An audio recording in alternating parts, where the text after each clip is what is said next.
Hello students, welcome back to our channel SI Light Up Education. আজিৰ এই ভিডিওটোৰ জৰিয়তে দশম শ্ৰেণীৰ সকলো ছাত্ৰ-ছাত্ৰীক স্বাগতম জনাইছো আৰু আজি লৈ আহিছো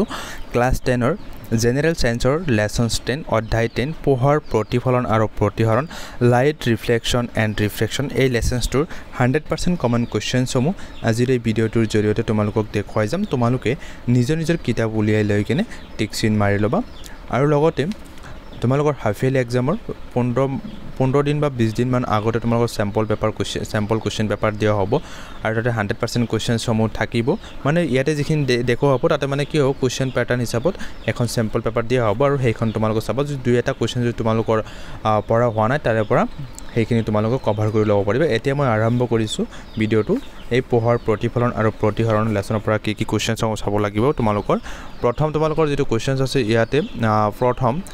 এটা কোৱেশ্চন চাব লাগিব যে অপৱৰ্তন কাক বোলে ডিফ্ৰেকশন এইটো চাব লাগিব। তাৰ পিছত তোমালোকৰ নেক্সট পেজ উলিয়াই লবা। নেক্সট পেজৰ পৰা ইয়াতে দুটামান সূত্ৰ দিয়া আছে।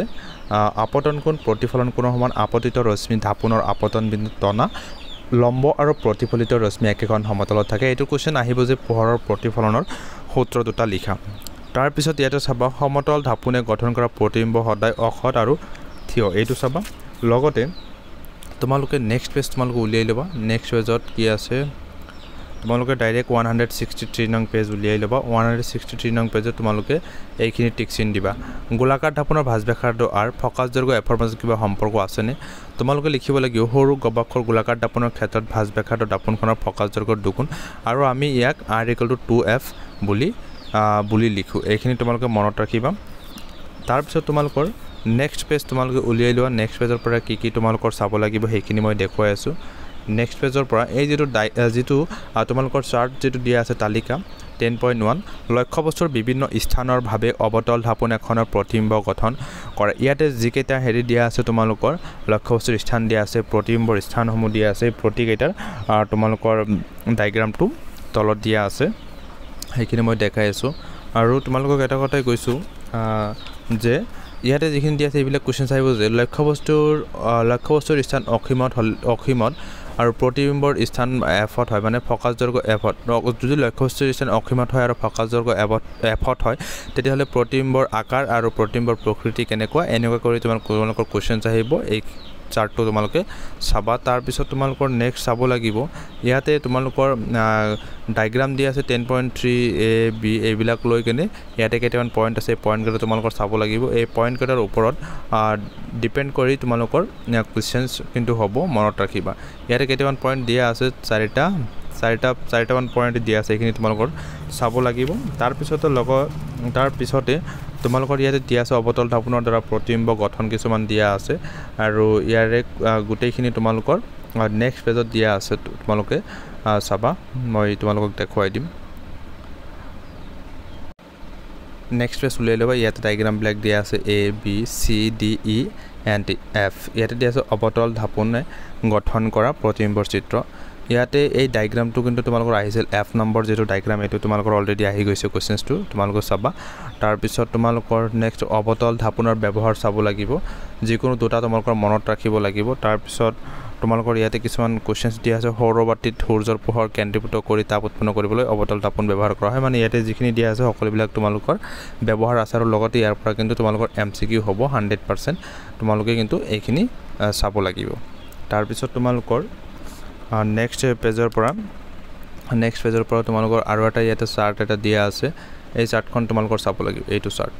এই 10.2 চাৰ্ট তোমালোকৰ চাব লাগিব। তাৰ পিছত নেক্সট পেজৰ পৰা তোমালোকৰ আৰু চাব লাগিব ইয়াতে উত্তল ধাপনৰ ব্যৱহাৰ দিয়া আছে। ইয়াতে চাব লাগিব উত্তল ধাপনৰ ব্যৱহাৰ চাব লাগিব। লগতে ইয়াৰ পৰা কিন্তু তোমালোকৰ MCQ কোৱেশ্চনছ হ'ব। তোমালোকে কিন্তু ভালকৈ পঢ়িব লাগিব। ইউজ অফ কনভেক্স মিৰৰ হয় না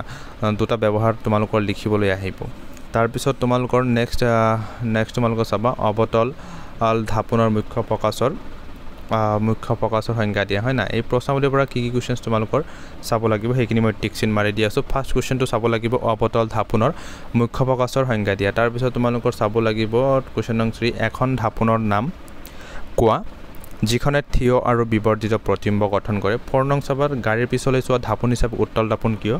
পছন্দ কৰা হয় এইটো চাব লাগিব। তাৰ পিছত তোমালোকৰ নেক্সট পেজৰ পৰা তোমালোকৰ কি চাব লাগিব ইয়াতে তোমালোকৰ কিছুমান গোলাকাৰ ঢাপনৰ দ্বাৰা প্ৰতিফলন চিহ্ন প্ৰথাৰ যদি দুটামান ৰীতি লিখিব আহে বা নীতি ইয়াৰ পৰা তোমালোকে মুখস্থ কৰি ৰাখিবা এটা 4-5টা মান দিয়া আছে তাৰ পিছত তোমালোকে নেক্সট পেজৰ পৰা যেটো দিয়া আছে যে ঢাপনৰ সূত্ৰ আৰু বিবৰ্ধন ইয়াতে দিয়া আছে যে লক্ষ্যবস্তু দূৰত্ব কাক বুলি ইয়াতে দিয়া আছে আৰু ঢাপনৰ মেৰুৰ পৰা প্ৰতিবিম্বৰ দূৰত্ব বোলা হয় প্ৰতিবিম্বৰ দূৰত্ব বোলা এটো চাবা আৰু ফকাস দৈৰ্ঘ্য কাক বুলি ইয়াতে দিয়া আছে তাৰ পিছত এই যেটো ফৰ্মুলা আছে এই ফৰ্মুলাটো চাবা এটো গোলাকাৰ ঢাপনৰ ক্ষেত্ৰত এটো প্ৰযোজ্য হয় তাৰ পিছত তোমালোকৰ যেটো বিবৰ্ধনৰ সূত্ৰটো হৈছে এটো m আৰু m টো হৈছে বিবৰ্ধক হৈছে m আৰু u হৈছে তোমালোকৰ লক্ষ্যবস্তুৰ দূৰত্ব ইয়াতে দিয়া আছে h' h টো হল লক্ষ্যবস্তু আৰু প্ৰতিবিম্বৰ উচ্চতা হল h' মানে হাইট আৰু যেটো প্ৰতিবিম্ব যেটো লক্ষ্য কৰিব যেটো স্থানৰ পৰা হেতুক hd বুজোৱা আৰু প্ৰতিবিম্ব মানে হেতুৰ সা যেটো হ'ব হেতু হ'ব h' তাৰ পিছত ইয়াতে যদি বিবৰ্ধক যদি m বিবৰ্ধক আৰু ইয়াতে লক্ষ্যবস্তুৰ দূৰত্ব u যদি লোৱা হয় লগতে প্ৰতিবিম্বৰ দূৰত্ব b হ'ব আৰু ইয়াৰ লগত এটা সম্পৰ্ক আছে এটো h' মানে কি আছিল h' মানে প্ৰতিবিম্বৰ উচ্চতা আগতে তোমালোকে প্ৰথমত পাইছিলা যে v হয় না v আছিল প্ৰতিবিম্বৰ উচ্চতা আৰু u আছিল লক্ষ্যবস্তুৰ উচ্চতা হয় না সেই সম এই বস্তুটো একে তাৰ পিছত তোমালোকৰ নেক্সট চাব লাগিব ইয়াত এটা দিয়া আছে যে বিবৰ্ধনৰ মানৰ আগত ঋণাত্মক চিন থাকিলে প্ৰতিবিম্বটো হদ বুলি জনা যায় বা হদ বুলি বুজা যায় তাৰ পিছত বিবৰ্ধনৰ মানৰ আগত ধনাত্মক চিন থাকিলে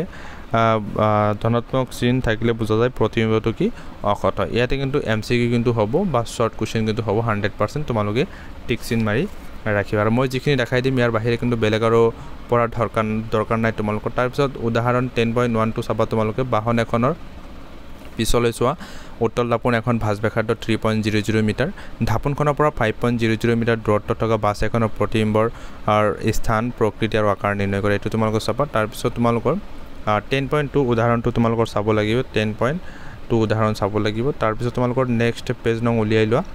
171 পেজ নং যেটো প্ৰশ্নাৱলী দিয়া আছে প্ৰশ্নাৱলীৰ পৰা তোমালোকৰ চাব লাগিব কোৱেশ্চন নং 2 লগতে কোৱেশ্চন নং 1 দুইটাই কোৱেশ্চনছে তোমালোকৰ চাব লাগিব ইয়াৰ পৰা তাৰ পিছত তোমালোকৰ নেক্সট তোমালোকে উলিয়াই লবা একেবাৰে পেজ নং 173 নং পেজ তোমালোকে উলিয়াই লবা ইয়াতে যেটো দিয়া আছে ডায়াগ্ৰামটো চিত্ৰ 10.2 ইয়াতে দিয়া আছে আয়তাকাৰ গ্লাছটো কৰাৰ মাজেৰে পোহৰৰ যেটো প্ৰতিফলন হৈছে এটো কিন্তু তোমালোকৰ ৰশ্মি চিত্ৰ বা ৰেখা চিত্ৰ অংকন কৰিবলৈ আহিব মোস্ট ইম্পৰ্টেন্ট কোৱেশ্চন তাৰ পিছত তোমালোকৰ নেক্সট পেজ তোমালোকে উলিয়াই লোৱা নেক্সট পেজৰ পৰা তোমালোকৰ কি আহিব পোহৰৰ প্ৰতিফলনৰ নিয়মসমূহ নিয়মসমূহ তোমালোকে চাবা দুটা নিয়ম ইয়াতে দিয়া আছে পোহৰৰ প্ৰতিফলনৰ দুটা নিয়ম মোস্ট ইম্পৰ্টেন্ট আৰু এইটো কোনটো পৰীক্ষাত অলৰেডি আহি গৈছে আগতে প্ৰিভিয়াস ইয়াৰ কোৱেশ্চনছ হয় লগতে যদি আপতন কোণ i হয় আৰু প্ৰতিফলন কোণৰ মান r হয় তেন্তে ধ্ৰুৱকটো কি হ'ব তে লিখিবা sin i / sin r তাৰ পিছত তোমালোকৰ নেক্সট তোমালোকৰ চাব লাগিব প্ৰতিহৰণাংকৰ পৰা ইয়াতে কিন্তু যেটো দিয়া আছে শূন্যত পোহৰৰ দ্ৰুতি সৰ্বোচ্চ ইয়াৰ মান 3 * 10^8 মিটাৰ পাৰ প্ৰতি সেকেন্ড কেতিয়াবা কোৱেশ্চন আহিব বায়ুত পোহৰৰ দ্ৰুতি কিমান সেই কিন্তু একে আনসাৰ হ'ব তোমালোকৰ তাৰ পিছত তোমালোকৰ নেক্সট চিত্ৰ 10.11 টো তোমালোকে চাবা এটোৰ ওপৰত ডিপেন্ড কৰি কিনে তোমালোকৰ কিন্তু কোৱেশ্চনছ আহিব তাৰ পিছত তোমালোকে নেক্সট চাব লাগিব নেক্সট পেজ তোমালোকে উলিয়াই লোৱা নেক্সট পেজৰ পৰা তোমালোকৰ চাব লাগিব যদি বায়ুত পোহৰৰ দ্ৰুতি c আৰু মাধ্যমত পোহৰৰ দ্ৰুতি b হয় তেন্তে মাধ্যমটোৰ প্ৰতিহৰণাংক কিমান হ'ব তেতিয়া হলে তোমালোকৰ এনসাৰটো এইটো লিখিব লাগিব nm = c / b c মানে হল বায়ুত পোহৰৰ দ্ৰুতি আৰু b মানে হল মাধ্যমত পোহৰৰ দ্ৰুতি তাৰ পিছত তোমালোকৰ চাব লাগিব এইখিনি যে পানীৰ প্ৰতিহৰণাংক nm 1.33 বুলি জানিব পাৰিবা ইয়াৰ অৰ্থ এই যে বায়ুত পোহৰৰ দ্ৰুতি আৰু পানীত পোহৰৰ দ্ৰুতিৰ অনুপাত কিমান হৈছিল 1.33 হয় না ইয়াতে কি বায়ুত পোহৰৰ দ্ৰুতিৰ লগত মাধ্যমত যেটো পোহৰৰ দ্ৰুতি থাকিব হেতু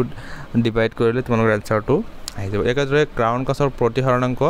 ng 1.52 লগতে এই সকলো বিলাকৰ মাধ্যমৰ যেটো প্ৰতিহৰণাংক কোনটো মাধ্যমত কিমান প্ৰতিহৰণাংক হ'ব সেইখিনি কথা কিন্তু তলত এটা চাৰ্ট দিয়া আছে এই চাৰ্টটোত কিন্তু সকলো লিখি দিয়া আছে এই চাৰ্টখন কিন্তু মোস্ট ইম্পৰ্টেন্ট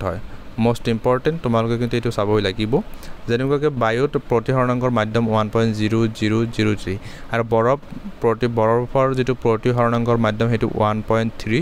1 এনেকৈ ইয়াতে বহুত কেইটা দিয়া আছে তোমালোকে কিন্তু চাব লাগিব ক্ৰাউন কাজ দিয়া আছে 1.52 তাৰ পিছত হইল লবন 1.54 সেফায়াৰ 1.77 তাৰ পিছত হীৰা দিয়া আছে 2.42 তাৰ পিছত তোমালোকে নেক্সট পেজ উলিয়াই লবা নেক্সট পেজৰ যেটো প্ৰশ্নাৱলী দিয়া আছে প্ৰশ্নাৱলীৰ পৰা তোমালোকৰ চাব লাগিব কোৱেশ্চন নং 1 চাব লাগিব তাৰ পিছত তোমালোকৰ কোৱেশ্চন নং 2 চাব লাগিব তাৰ পিছত কোৱেশ্চন নং 5 চাব লাগিব এইকেইটাই মোস্ট ইম্পৰ্টেন্ট এই প্ৰশ্নাৱলীৰ পৰা তাৰ পিছত তোমালোকৰ নেক্সট তোমালোকে পেজ উলিয়াই লবা নেক্সট পেজত কি আছে তেমিছাও নেক্সট পেজ এটুত নাই এটু পেজত এটু পেজতো ইমান এটা ইম্পৰ্টেন্ট পইণ্ট নাই তাৰ পিছত তোমালোকক নেক্সট তোমালোকক দেখাইছো তোমালোকে চাবা আৰু তো স্যাম্পল পেপাৰ তো আহিবই কোনো টেনচন কৰিব নালাগে তোমালোকৰ স্যাম্পল পেপাৰ আহি যাব কোনো টেনচন নাই তোমালোকৰ তাৰ পিছত ইয়াতে দিয়া আছে লেন্সৰ সূত্ৰটো চাব লাগিব লেন্সৰ যেটো সূত্ৰ এইটো হল লেন্সৰ সূত্ৰ আৰু বিবৰ্ধনটো চাব লাগিব বিবৰ্ধনটো তোমালোকৰ নেক্সট পেজত দিয়া আছে লেন্সৰ বিবৰ্ধন যদি উলিয়াব আহে এইটো হৈছে লেন্সৰ বিবৰ্ধন অলপ আগত যেটো পাইছিলা সেম তেনেকুৱা ধৰণেই হয় m = h'/h আৰু লগতে ইয়াতো দিছে বিবৰ্ধন m h'/h মানে b / u তাৰ পিছত তোমালোকৰ উদাহৰণটো চাব লাগিব উদাহৰণ 10.3 চাব লাগিব মোস্ট ইম্পৰ্টেন্ট হয় তোমালোকৰ তাৰ পিছত তোমালোকৰ 10.4 যেটো উদাহৰণ দিয়া আছে এইটো তোমালোকৰ চাব লাগিব লগতে ইয়াৰ পৰা লেন্সৰ ক্ষমতাৰ পৰা তোমালোকৰ চাব লাগিব লেন্সৰ ক্ষমতাৰ পৰা চাব লাগিব প্ৰথমতে লেন্সৰ ক্ষমতা কি এইটো এটা কোৱেশ্চনছ তাৰ পিছত তোমালোকৰ ইয়াৰ পৰা কিন্তু তোমালোকৰ এমসিকিউ কিন্তু কোৱেশ্চনছ হ'ব লগতে মই ইয়াতে এটা কোৱেশ্চনছ কৈ দিছো লেন্সৰ ক্ষমতা কাক বোলে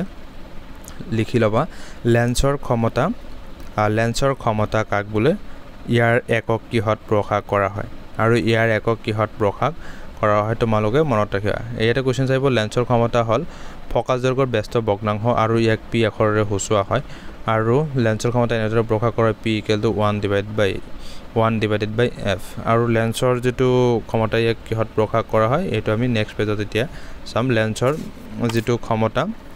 হেতু ডায়োপ্টাৰত প্ৰকাশ কৰা হয় আৰু কেতিয়াবা কোৱেশ্চনছ আহিব লেন্সৰ ক্ষমতাৰ একক কি তোমালোকে লিখিবা ডায়োপ্টাৰ তাৰ পিছত তোমালোকৰ ইয়াক বিবৰ্ধন ইয়াক d আখৰেৰে সূচোৱা হয় যদি f ৰ মান মিটাৰত প্ৰকাশ কৰা হয় তেন্তে একক ডায়োপ্টাৰ তেন্তে একক হ'ব এককটো হ'ব ডায়োপ্টাৰ আৰু 1 মিটাৰ ফকাস দৈৰ্ঘ্যৰ লেন্সৰ ক্ষমতা লেন্স এখনৰ ক্ষমতা 1 ডায়োপ্টাৰ 1 d = 1 মিটাৰ ইনভাৰ্স এইখিনি চাব লাগিব তোমালোক মনত ৰাখিবা যে উত্তল লেন্সৰ এখনৰ ক্ষমতা ধনাত্মক আৰু অৱতল লেন্সৰ ক্ষমতাটো ঋণাত্মক তো উত্তল লেন্সৰ ক্ষেত্ৰত ক্ষমতা কি হ'ব ধনাত্মক মানে প্লাস হ'ব আৰু অৱতল লেন্সৰ ক্ষেত্ৰত ক্ষমতাটো কি হ'ব ঋণাত্মক হ'ব তাৰ পিছত তোমালোকে নেক্সট চাব লাগিব যে লেন্স এখনৰ ক্ষমতা কিমান +2d কেতিয়াবা কোৱেশ্চনছ আহিব কেতিয়াবা গণিতৰ নিচিনা কোৱেশ্চনছ আহিব সেই কোৱেশ্চনছ বিলাকত লেন্সৰ ক্ষমতা এটো দিব লাগিব বহাব লাগিব তাৰ পিছত ইয়াৰ অৰ্থ এই যে লেন্সখন উত্তল আৰু ইয়াৰ ফকাস দৈৰ্ঘ্য 1/2 হলে এটো কেনেকৈ আহিল তোমালোকৰ p = 1/f মানে ফকাস দৈৰ্ঘ্যটো কি আছিল ফকাস দৈৰ্ঘ্যটো তোমালোকৰ যে লেন্সৰ এখনৰ ক্ষমতা কি আছিল 2 আছিল আৰু যেটো ওপৰত যেটো হেৰি আছিল 1 আছিল 1 দি কেনে 2 দি 1 দি ডিভাইড কৰিলে 0.5 আহি যাব আৰু কেতিয়াবা কি হ'ব -2.5 দি লেন্স এখনৰ ফকাস দৈৰ্ঘ্য কি হ'ব 0.4 হ'ব মনত ৰাখিবা তাৰ পিছত তোমালোকৰ এখানটো চাবই লাগিব নেক্সট তোমালোকৰ যেটো লাষ্টৰ যেটো প্ৰশ্নাৱলী দিয়া আছে লাষ্ট প্ৰশ্নাৱলীৰ পৰা তোমালোকৰ চাব লাগিব কোৱেশ্চন নং 1 আৰু কোৱেশ্চন নং 3 তাৰ পিছত তোমালোকৰ নেক্সট যেটো তোমালোকে কি শিকিলা এই যেটো বক্স যেটো দিয়া আছে বক্সৰ ভিতৰৰ পৰা তোমালোকৰ আৰু চাব লাগিব এই পইণ্টটো চাবা তাৰ পিছত তোমালোকৰ নেক্সট এই লেন্সৰ সূত্ৰটো তোমালোকে চাবা লেন্সৰ সূত্ৰটো এই লাষ্ট পইণ্টটো চাবা লেন্স এখনৰ ক্ষমতা তাৰ ফকাস দৈৰ্ঘ্যৰ ব্যস্ত ভগ্নাংশ লেন্সৰ ক্ষমতাৰ এককটো হল ডায়োপ্টাৰ তাৰ পিছত তোমালোকৰ ইয়াতে অনুশীলনীৰ পৰা কোৱেশ্চন নং 1 চাব লাগিব 2 চাব লাগিব 3 চাব লাগিব তাৰ পিছত তোমালোকৰ আৰু এটা দিয়া আছে 4 চাব লাগিব লগতে তোমালোকৰ নেক্সট পেজত ইয়াতে 5 6 লৈকে তোমালোকৰ চাবই লাগিব এমসিকিউ হয় তাৰ পিছত তোমালোকৰ 8 নং কোৱেশ্চনটো তোমালোকে টিক চিন মাৰি লবা তিনিটা ইয়াৰে a b c লগতে 11 চাবা 12 চাবা 11 চাব লাগিব 12 চাব লাগিব তাৰ পিছত তোমালোকৰ ইয়াৰ পৰা 13 চাব লাগিব 14 চাব লাগে 15 চাব লাগে 15 টো মোস্ট ইম্পৰ্টেন্ট 16 চাব লাগিব আৰু 17 তোমালোকৰ চাব লাগিব যে নহকে এই ভিডিওটোৰ জৰিয়তে মই যিখিনি তোমালোকক কোৱেশ্চনছ দিলো তোমালোকে ভালকৈ পাৰিলে আৰু একবাৰ ৰিপিট কৰি লবা আৰু ইয়াতে যিখিনি কোৱেশ্চন দিয়া হৈছে এইখিনিৰ বাহিৰে তোমালোকৰ বেলেগ একো কোৱেশ্চনছ নাহে আৰু যিখিনি কোৱেশ্চন দিছো একেবাৰে মেট্ৰিক পৰীক্ষা 2026 চনলৈকে ইয়াৰ বাহিৰে বেলেগ একো পঢ়িব নালাগে আৰু হাফ ইয়েৰ এক্সামৰ কাৰণেতো তোমালোকৰ যেটো স্যাম্পল কোৱেশ্চন পেপাৰ হেটো আহিব অতি কম দিনৰ ভিতৰত আহি যাব তোমালোকে টেনচন কৰিব নালাগে যেনেকৈ তোমালোকে সেই স্যাম্পল কোৱেশ্চন পেপাৰ সমূহ পাবলৈ তোমালোকে চেনেলটো লাইক কৰিবা সাবস্ক্ৰাইব কৰিবা আৰু শেয়াৰ কৰি ৰাখিবা আৰু এইখিনিতে মই ভিডিওটো সমাপ্ত কৰিছো thank you SI light of education thank you watching the video